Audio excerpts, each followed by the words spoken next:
Todos, é uma satisfação estar novamente falando com vocês aqui no nosso bate-papo teológico. Desta feita, nós vamos atender a uma solicitação que alguns irmãos fizeram do nosso último vídeo a respeito do texto que está em Gênesis 6, do 1 ao 4. Um texto muito discutido teologicamente, muito debatido, inclusive, e que ele nos traz aqui uma temática complexa. Quem são, melhor dizendo, estes filhos de Deus? Quem são esses Nefilim, ou esses gigantes que o texto fala? O texto nos diz o seguinte,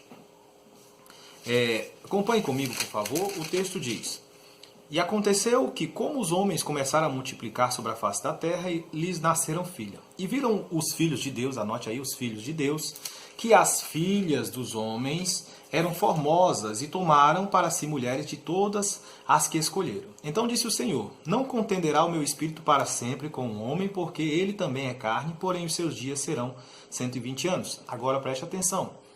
E havia naqueles dias gigantes, ou, na tradução oriunda da Septuaginta, Nefilim, na terra. Também depois, quando os filhos de Deus entraram as filhas dos homens e delas geraram filhos. Estes eram os valentes que houve na antiguidade e varões de fama. A pergunta que sempre se faz é: quem são esses filhos de Deus exposto aqui nesse capítulo? E esses gigantes? Bem, é uma discussão que já tem vasto arcabouço de debates teológicos entre acadêmicos, entre estudantes, e de fato é algo que é preciso adentrar não somente ao que o texto diz, mas entender todo o contexto das Escrituras, onde cabe e onde não cabe. Bem, no primeiro ponto que eu quero trazer para você, nesse texto enigmático, nesse texto complexo, é que o termo hebraico Nefilim, que é o termo original que aparece aqui no versículo 4, ele pode ser traduzido por gigantes, por valente ou tirano. Então guarda isso aí na sua mente. Bem, vamos lá. Mas quem são esses filhos de Deus? Pelo menos duas correntes estabelecem quem são esses filhos de Deus. A corrente que estabelece que esses filhos de Deus são seres espirituais, seres angelicais, ela tem como base o texto também descritivo de Jó, a partir do versículo 6, onde ocorre, vamos dizer assim, uma reunião cósmica, seres espirituais vão até Jó, e lá então estes seres são chamados de filhos de Deus. E uma coisa é interessante, que nesta reunião de filhos de Deus, ocorre que um também aparece lá, que é o Satanás. Só que o texto de Jó, se você observar, diz assim: E os filhos de Deus foram à presença se apresentaram para o Senhor. Mas uma coisa interessante, diz logo em seguida: Mas também Satanás foi com eles. Ou seja, Satanás não está incluso como filho de Deus. Anjos caídos, como se pretende estabelecer que são esses filhos de Deus, quem defende a corrente de que esses filhos de Deus são seres sobrenaturais, espirituais, costumam dizer que são anjos caídos. Mas no Antigo Testamento, essa referência a anjos caídos, ela em nenhum momento é apresentada como filhos de Deus, nem no texto de Jó e nem em outros textos correlatos. Então há aqueles que defendem que estes viram os filhos de Deus, as filhas dos homens, ou seja, cobiçaram. Estes filhos de Deus são realmente anjos caídos que desejaram e que coabitaram, tiveram relações íntimas com as filhas dos homens, com as mortais, e a partir daí nasceram os Nefilims. Mas por que eu não concordo? Por que eu discordo, na verdade, desta posição? A primeira razão que eu discordo desta posição é porque esta questão ela é desconsiderada pelo arcabouço, vamos dizer assim, conservador da teologia. Os teólogos conservadores que têm uma visão, vamos dizer assim, da Escritura na sua essência, eles normalmente discordam deste posicionamento. E um destes autores que eu gostaria de citar é o famoso comentarista Matthew Henry, ele inclusive apresenta nitidamente que esta visão é uma visão que não está em conformidade com o que as Escrituras nos apresentam. Outro também é o famoso teólogo e, assim por dizer, conhecedor das Escrituras, Norman Geisler. Então ele traz essa questão no seu livro Manual Popular de Dúvidas e Enigmas e Contradições da Bíblia. Ele também discorda com esse posicionamento. E como ele, existem vários outros que também rejeitam esta posição. Mas o segundo aspecto que eu coloco aqui nesse ponto, que me faz rejeitar essa posição é: se estes filhos de Deus eram anjos, e se o pecado foi cometido por eles, no caso de desejarem as filhas dos homens e de coabitarem com elas, por que razão então, no corpo do texto de Gênesis 6, Deus decide então punir os homens e não somente puni-los? Ou seja, Deus vai destruir com o dilúvio toda a humanidade, não somente eles. Seria mais coerente com a postura, se assim fosse, que Deus destruísse apenas esses seres espirituais, vamos dizer assim, esses seres sobrenaturais que desejaram fazer uma união que não estivesse em conformidade com as Escrituras. Mas a terceira razão que me faz rejeitar esse posicionamento é que o próprio Jesus, no Novo Testamento, ele faz uma colocação em Mateus 22:30, quando ele diz o seguinte: ele diz que os anjos, eles não casam e nem dão em casamento. Eles não se casam e nem se dão em casamento. Ou seja, que aos anjos há uma impossibilidade de de se unirem, vamos dizer assim, carnalmente com os próprios anjos, ou vamos dizer assim, uma aberração maior ainda, se unir com os seres humanos, com os homens, com a humanidade. Então, neste aspecto aí, isso faz com que eu venha a rejeitar. E por último, o que me faz rejeitar, em Atos 18:26, o texto nos diz que Deus criou a humanidade de uma só vez, a geração descendente de quem? De Adão.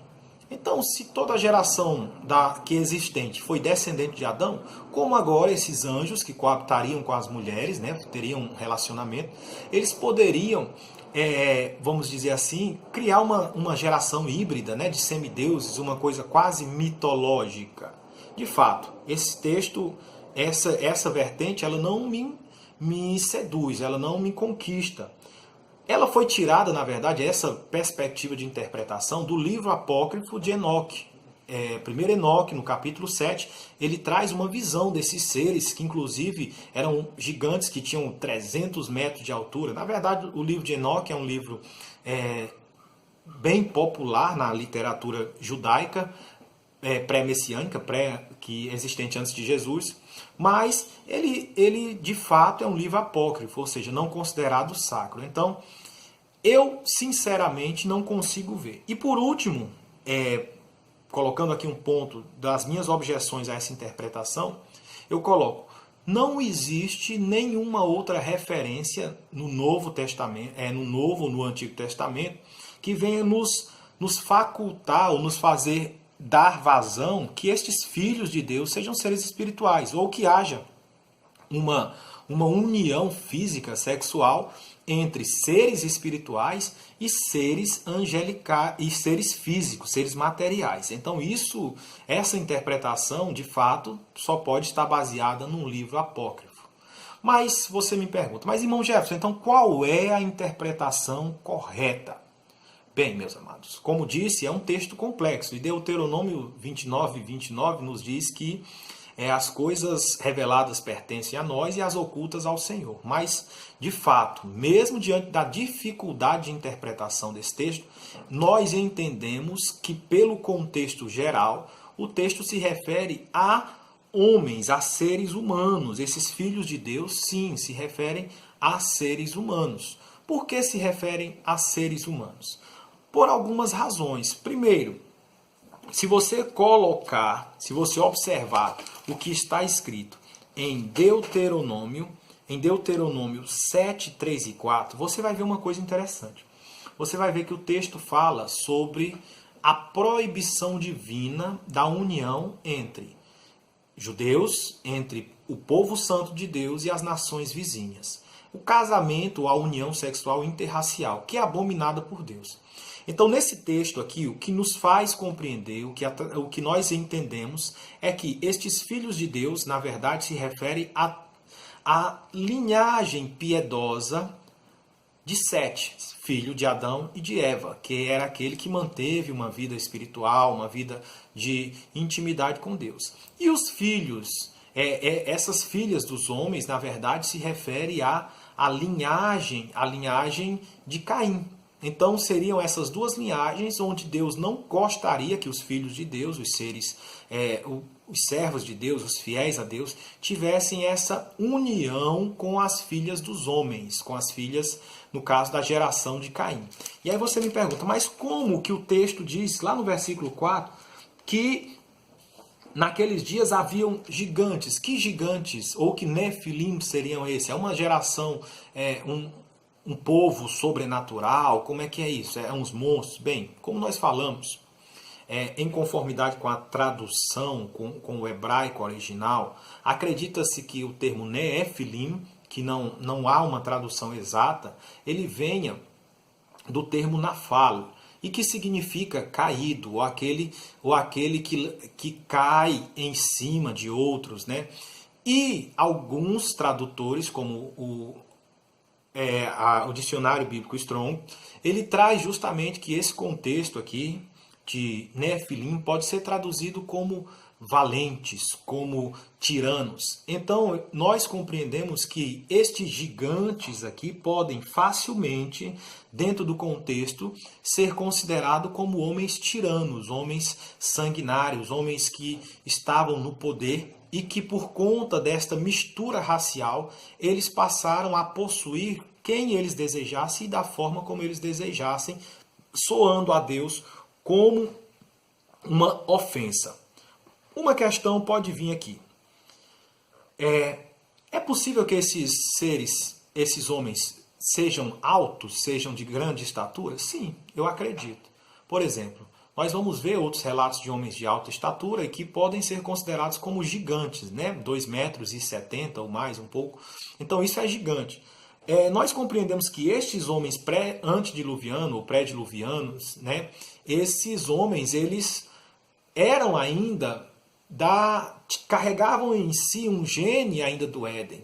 E como a criação era perfeita, foi criada perfeita e consequentemente o pecado foi deteriorando essa humanidade, nós acreditamos que esses homens descendentes de Adão, esses homens ainda da linhagem, pela extensão de vida que eles tinham, é possível que também em sua altura eles tivessem alturas grandes, fossem homens altos, sim, numa altura que para o homem dos dias de Moisés, que foi Moisés que escreveu o Gênesis, fossem sim considerados gigantes, homens terríveis em estatura. Mas, como já disse, a tradução do Nefilim, que no caso pode ser traduzido facilmente por valente, por homens tiranos, por homens briguentos, pode ser interpretado apenas como que eles eram sanguinários.